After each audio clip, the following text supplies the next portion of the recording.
Voglio esprimere tutta la mia vicinanza e del Movimento 5 Stelle ad Angelo ed Andrea, che sono una coppia omosessuale innamorata che vive a Verona, a Stallavena, e che ha subito delle ignobili violenze sia nel mese di agosto, addirittura in Piazza Bra, nel centro di Verona, sia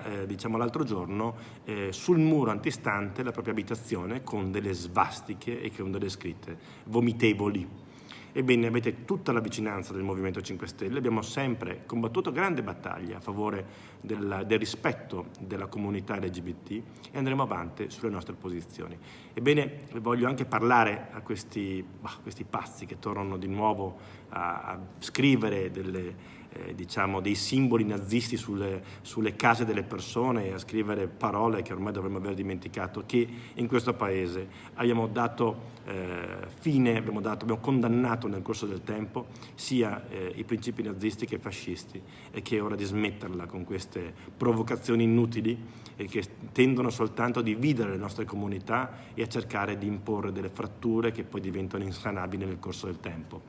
E voglio dire anche a queste persone che in definitiva i confini, tante volte, tutte le volte, sono soltanto nella mente delle persone, nel cervello, e quindi vi chiedo anche a voi di aprire la vostra mente, di andare oltre a questi confini tra eterosessuali ed omosessuali che di fatto oggi non esistono più.